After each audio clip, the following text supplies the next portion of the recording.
አንዱ ጥያቄ ምንድነው? እግዚአብሔር ሰው እንዲሰቃይ ይፈልጋል አይፈልግም ነው። የእግዚአብሔር አሰራሩ አይምሮን የሚያልፍ ነው። እግዚአብሔር ግን የካሜራ ያህል እንኳን አልፈራ ብሏል። ለእግዚአብሔር በግን ቀበሮ እንዳይበላት ይጠብቃል እንጂ እግዚአብሔር ቀበሮን በማጥፋት ጊዜ አያባክንም። የሰይጣን አንዱ ማስፈራሪያው ምን እንደሆነ ታውቃላችሁ? ለክፉ ሰዎች ከፍታ መጨመር ነው።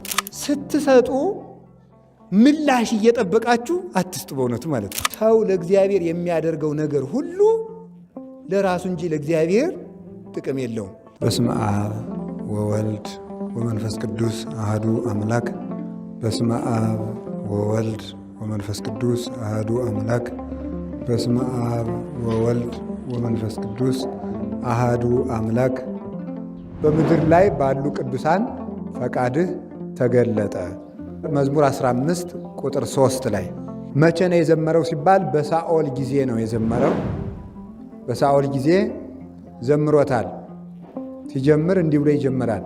አቤቱ በአንተ ታምኛለሁና ጠብቀኝ ብሎ ለእግዚአብሔር እግዚእየ አንተ እግዚአብሔርንም አንተ ጌታዬ ነህ እለዋለሁ ይላል። እንግዲህ ቅዱስ ዳዊት እግዚአብሔርን በአንተ ታምኛለሁና ጠብቀኝ ብሎ ለምኖታል። እና በእግዚአብሔር መታመን ማለት ምን ማለት ነው ነው መጀመሪያ የምናየው። በእግዚአብሔር መታመን ምን ማለት ነው? በእግዚአብሔር መታመን የሚባለው 3 መሰረታዊ ነገሮችን ያካተተ ነው። የመጀመሪያው እግዚአብሔር እንዳለ ማመን፣ እግዚአብሔር መኖሩን መቀበል፣ በሙሉ ልብ ማመን ሲሆን ሌላውን ጭምር ፍጥረት ተመልክቶ ካልሆነ ደግሞ ራስንም ተመልክቶ እግዚአብሔር አለ ብሎ መታመን ይገባል። ይህ ዓለም እንደ መሰንቆ ጭራ ነው። ታዲያ ይሄ የመሰንቆ ብዙ ጭራ ሲሆን ተስማምቶ አንድ ድምፅ እንደሰጠ ዓለም ብዙ አይነት ተፈጥሮ እያለው በስምምነት መኖሩ መሰንቆን የሚቃኝ አንድ ፈጣሪ እንዳለ ያስረዳል። ስለዚህ የፍጥረታት ተስማምቶ መኖር የሚባለው እነዚህ የተሰጣቸውን ግብረ ጠባይ አያፋልሱም። ስለዚህ ፍጥረታት ተስማምተው በመኖራቸው እግዚአብሔር መኖሩን፣ ሐዘንና ደስታ በመፈራረቃቸው፣ ለክፉ ሰዎችም ሆነ ለመልካም ሰዎች ገደብ መኖሩ፣ ፍጥረት የሚገታበትና አቅም የሚያንሰው ነገር መኖሩ። ለምሳሌ ሰው አለመደሰት አይችልም። ሰው አለማዘን አይችልም። ሰው አለማዘን እንደማይችል አለመደሰት አይችልም። የሰው ልጅ አለመታመም አይችልም በእውነት ማለት ነው። ስለዚህ ሰው ከአቅሙ በላይ የሆኑ ነገሮች በሙሉ ከሱ በላይ የሆነ እሱን የፈጠረ ገዢ እንዳለበት ያስረዳል ማለት ነው። ነፍስ ውስጡን ታውቃለች። ሕሊና የኋላውን ነገር ያውቃል። ሁላችንም እያንዳንዱ ነገር አገልግሎቱን የሚፈጽምበት ጊዜ አለ። ዛፍ የሚነቀልበት ጊዜ አለ። ሰው የሚሞትበት ጊዜ አለ።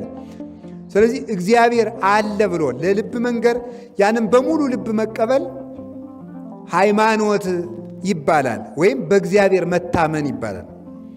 እግዚአብሔርን ደግሞ አለ የምንለው በጊዜ በቦታ ሳንወሰን ነው። መቼም ቢሆን እግዚአብሔር አለ ማለት የትም ቢሆን እግዚአብሔር አለ ማለት ይገባል።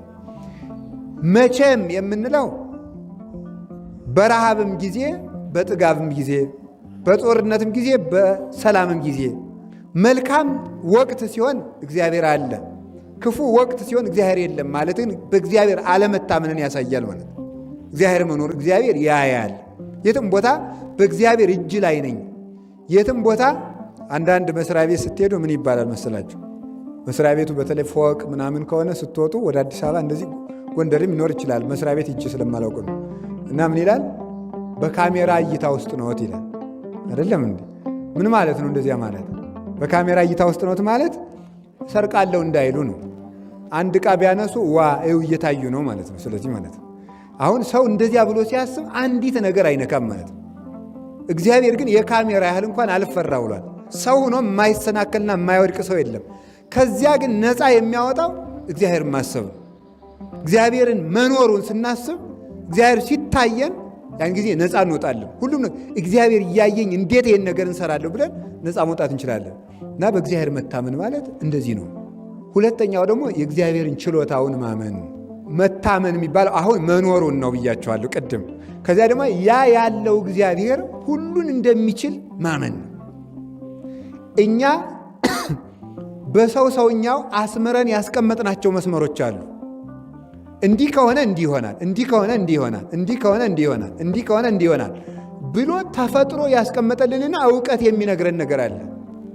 እግዚአብሔር ግን ከዚያ እውቀት ውጭ በሆነ መንገድ ሊሰራ እንደሚችል ማወቅ አለብን ማለት ነው። የእግዚአብሔር አሰራሩ አይምሮን የሚያልፍ ነው። የእግዚአብሔር ካህሊነቱ እኛ በምናውቀው መንገድ አይደለም እግዚአብሔር ሰላም የሚያመጣው። እግዚአብሔር የሚሰራው ስራ ትክክል ነው ብሎ ማመን ነው። እንዲህ ያለው ነገር ገብቷችኋል ብዬ አላስብም በእውነቱ። በተግባር መቀበሉ ግን በጣም ጉልበት የሚጠይቅ ነገር ነው። በጣም ማመን ማለት ነው። እግዚአብሔር በእኛ ልክ ከሰራ እንዴት ያለ አምላክ ሊሆን ይችላል በእውነቱ ማለት ነው። እግዚአብሔር በሰው ልክ ቀዶ ሊሰፋ ነው እንደ ልብስ። የእሱ አሰራሩ ድንቅ ነው ወገኖች። እኔ ከልቤ ነው የምነግራችሁ። የእኛ አይምሮ የእግዚአብሔርን አሰራር ወደ መቀበል ከፍ ካለ እግዚአብሔር በቅርብ ጊዜ ወደ እኛ ይመጣል። ስለዚህ እግዚአብሔርን አሰራር በአንተ ታምኛለሁና ጠብቀኝ ያለው እሱን ነው ማለት ነው።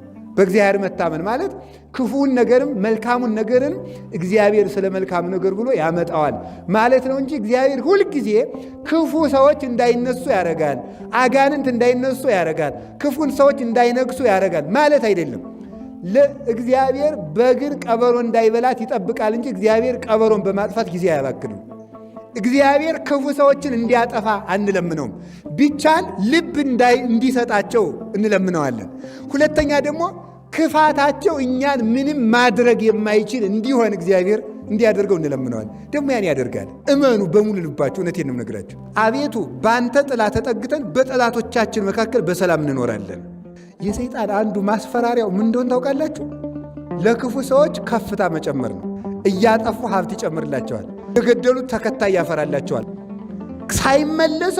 ሰው ሳይመለስ ንስሐ ሳይገባ በእግዚአብሔር ሳያምን ከፍታው ከጨመረ ውድቀቱ ተቃርቧል ማለት ነው።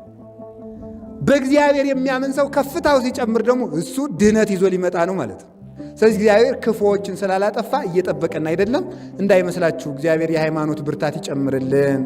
እግዚአብሔር ይውላችሁ ሲጠረጥሩት አይወድም። እግዚአብሔር በምድር ላይ የሚጠላው ነገር ቢኖር ሲጠረጥሩት ነው። እንኳን እግዚአብሔር ሰው ሲጠረጥሩት ይወዳል።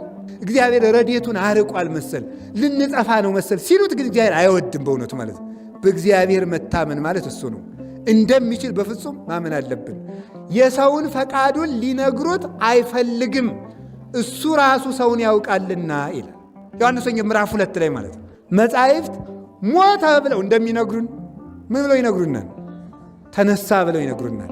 ስለዚህ ማጠቃለያችን ክርስቲያን ሲኖር በክርስቶስ የሚያምን ሰው ጠንቅቆ ማወቅ ያለበት ይሄን ነው። የክርስቶስን የሰውነቱን ሥራ መርሳት የለበትም፣ የአምላክነቱን ሥራ መርሳት የለበትም። ይሄንን ያመነ ሰው ስለዚህ ለምን ክርስቶስ እንዲህ አለ፣ ለክርስቶስ እንዲህ አለ ብለው ሲጠይቋችሁ አጭር መልስ የቅድሞ አረፍተ ነገር በሏት፣ ሁላችሁ በሏት። መጻሕፍት ሰው መሆኑን እንደሚነግሩን አምላክ መሆኑንም ይነግሩን። አንተ የሰውነቱን ዘረዘርክ እንጂ የአምላክነቱም አለ። ቶማስ ጌታ ተነሳ እኮ ሲሉት አይ እኔ ካልዳሰስኩት አላምንም አለ። ዳሰሰው። ሲዳሰሰው ከዚያ ተመልከቱ እጁ ርርቁም ጥር አለ። እግዚኦ አምላኬ አንተ እውነትም ፈጣሪ ነህ ጌታዬ ነህ ብሎ መስክሮለታል ማለት ነው። ስለዚህ ክርስቶስ አምላክ ጌታ ነው። ይህንን ነው ቅዱስ ጳውሎስ ቅዱስ ዳዊት እግዚአብሔርን ጌታዬ ነህ እለዋለሁ ያለው ክርስቶስን ነው። አቤቱ በምድር ላይ ባሉ ቅዱሳን ሁሉ ምንህ ተገለጠ ይላል? ፈቃድህ ተገለጠ ብሎ ይናገራል። ከላይ ምን ብሎ ይናገራል ደግሞ? ከዚህ ከፍሎ የእኔን መልካም ነገር አትፈልጋትም ይለዋል እግዚአብሔርን። ቅዱስ ዳዊት ነው። ምን ማለቱ ነው? ተመልከቱ። ካንተ በቀር በጎ አልፈልግም ይላል አማርኛው መጽሐፍ ቅዱስ ማለት ነው። አማርኛ መጽሐፍ ቅዱስ የተተረጎመ ከግዕዝ ነው። ካንተ በቀር በጎ ነገር አልፈልግም ይላል። ምን ማለት ነው ይሄ? ቅዱስ ዳዊት ጠብቀኝ እልሃለሁ ፈጣሪዬ፣ አንተንም አምንሃለሁ፣ ግን የኔን በጎ ነገር አትፈልጋትም ይላል። ምን ብሎ መናገሩ መሰላችሁ? እኔ ይላል እኔ ከመከራ ጠብቀኝ እልሃለሁ፣ እኔ ከመከራ ጠብቀኝ እልሃለሁ እንጂ ይላል። ተመልከቱ። ከዚያ ምን ይላል መሰላችሁ? ከመከራ ጠብቀኝ እልሃለሁ እንጂ ቅዱሳኖች ግን መከራ ነው የኖረባቸው። ያንተ ፈቃድ በቅዱሳን ላይ ተገለጠ ማለት መከራ የወደድከው መከራ በቅዱሳን ላይ ኑሮባቸዋል። እኔ ግን ከመከራ ጠብቀኝ እልሃለሁ። አንተ ደግሞ ከመከራ እንድድን አትፈልግም፣ ባትፈልግም ጠብቀኝ ይላል። ምን ማለት መሰላችሁ? ምክንያቱም አንተ የምትፈልገው እንደ ቅዱሳን መከራ እንድቀበል ነው። እኔ ደግሞ መከራን ወዲያ አርቅልኝ አልፈልግም እልሃለሁ። አንተ ደግሞ መከራ አለመቀበሌን አትፈልገውም፣ ግን እንደው ባትፈልገውም ጠብቀኝ እልሃለሁ። አንተ አለ እኔ መከራ አለመቀበሌን አትወደውም። እኔ በጤና መኖሬን ተድላ ደስታዬን አትፈልግም። ተመችቶኝ እንድኖር አትፈልግም፣ መከራ እንድቀበል ነው። ምክንያቱም መከራ ስቀበል አክሊል እንደምትሰጠኝ ታውቃለህና። እኔ ግን አንተ እኔ ተመችቶኝ እንድኖር ባትፈልግም፣ እንዲበርደኝ፣ እንዲጠማኝ፣ እንድጸልይ፣ እንድጾም፣ እንድተጋ ብትፈልግም እኔ ደግሞ ምቾት ስለምፈልግ እኔ ደግሞ ጠብቀኝ እልሃለሁ አለና ቅዱስ ዳዊት። ነገር ግን ደግሞ ቅዱሳን ደግሞ በመከራ ነው የኖሩ አለ። ስለዚህ ቅዱሳን በመከራ ስለኖሩ በአንተ ወዳጆች ላይ የወደድከው መከራ ስለደረሰባቸው አንተን የመከራ እንድቀበል ትፈልጋለህ። እኔ ደግሞ በሰላም መኖሬን አንተ አትወደውም፣ ተሰቃየቼ ክብር እንዳገኝ ነው። ባትወደውም ጠብቀኝ እልሃለሁ ይላል ቅዱስ ዳዊት ማለት ነው። ጠብቀኝ ማለት ይህን አልተውም። ሰው የሚፈልገው ምንድን ነው? አለመሰቃየት። አለመሰቃየት በሉ አለመሰቃየት ነው። እግዚአብሔር ደግሞ ስቃይ ሊያመጣብን ይችላል። አንዱ ጥያቄ ምንድን ነው? እግዚአብሔር ሰው እንዲሰቃይ ይፈልጋል አይፈልግም ነው? ይፈልጋል። አንተ እኔ ተመችቶኝ እንዲኖር አትፈልግም አለ። እኔ ደግሞ እፈልጋለሁ። አንተ የኔ ምቾት አትፈልገውም፣ ባትፈልግም ጠብቀኝ። እስኪ ባትፈልግም ጠብቀኝ በሉ። እግዚአብሔር ጥቅም የሌለው መከራ እንድንሰቃይ አይፈልግም። ነገር ግን የምንከብርበት መከራ ከሆነ እንዲመጣ ያደርጋል አይደርግም? ያደርጋል ማለት ነው። ስለዚህ ለእኛ ስለማያዝን ሳይሆን መከራ የሚያመጣልን ስለምንድን ነው? ስለሚያዝንልን በሉ። ትንንሽ ነገሮችን የሚያሳጣን ብዙ ነገሮችን ለመስጠት ነው። ስለዚህ እግዚአብሔር ስቃይ እንዲመጣ ያደርጋል። እርግጠኛ ግን መሆን ያለባቸው አማኝ መከራ ሲቀበል ማለት ያለበት የማይጠቅመኝን መከራ እግዚአብሔር አያመጣም። እግዚአብሔር ጠብቀኝ የሚባለው አንዱ ከስጋ ነው። ከስጋ ቅዱስ ጳውሎስ ምን እንዳለ ታውቃላችሁ? ሮሜ 7 ላይ ከዚህ ወራዳ ስጋዬ ማን ነፃ ባወጣኛል። ስጋዬ መከራውን ባይፈልገውም ከስጋዬ ጠብቀኝ ብሎ ይለምነዋል ማለት ነው። ሁለተኛ ምን ይላል መሰላችሁ? በምድር ላይ መከራውስ ይሁን እቀበለዋለሁ፣ መከራው ይምጣ እቀበለዋለሁ፣ ችግር የለም። ባይሆን ከሞት ግን ጠብቀኝ አለ ቅዱስ ዳዊት ደግሞ ማለት ነው። ግን ደግሞ አንተ እኔ እንዳልሞት አትፈልግም፣ ከኔ ሳልሞት እንዳልቀር አትፈልግም፣ እንድሞትም ትፈልጋለህ። ባትፈልግም እኔ ግን ጠብቀኝ እልሃለሁ። ምን ማለት ነው? የማይጠቅመኝን ሞት ከመሞት ጠብቀኝ እያለ ያለ።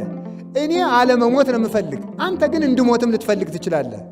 ስለዚህ ነገር ግን ከማይጠቅመኝ ሞት ጠብቀኝ። የሥጋውን ሞት እሺ ልቀበለው፣ ከነፍስ ሞት አድነኝ። አሁን ግን እስመ ይትፈቅዳ ለሰናይቴ ይለወጣል። እዚህ ላይ የኔን መልካም ነገር አትፈልገውም አንተ ይላል። ባትፈልገውም ጠብቀኝ። ምን ማለት መሰላችሁ? የኔን መልካም ነገር ማለት የኔ ምግባር በአንተ ዘንድ ዋጋ የለውም ማለት ነው። የኔ ምግባር በአንተ ዘንድ ዋጋ የለውም። እዚህ ላይ ሊቃውንቱ ምን ብለው ይተረጉማሉ? ሰው ለእግዚአብሔር የሚያደርገው ነገር ሁሉ ለራሱ እንጂ ለእግዚአብሔር ጥቅም የለውም።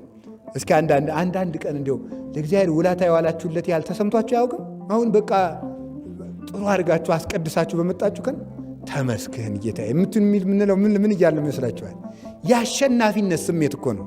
ስለዚህ ምንድነው ያለ ቅዱስ ዳዊት? የኔ ምግባር ለአንተ ምን ይጠቅመሃል? ስትሰጡ ምላሽ እየጠበቃችሁ አትስጡ። በእውነቱ ማለት ነው። ምላሽ እየጠበቃችሁ ከሰውም ከእግዚአብሔርም ቢሆን ከሰውም ቢሆን የምስጋና ምላሽ ጠብቃችሁ ማለት ነው። ስለዚህ ለክርስቶስ የምንሰጠው ለክርስቶስ ውለታ ለማዋል ሳይሆን ገንዘባችን ከክርስቶስ እጅ አስቀምጠን አበርክተን ለመቀበል ነው።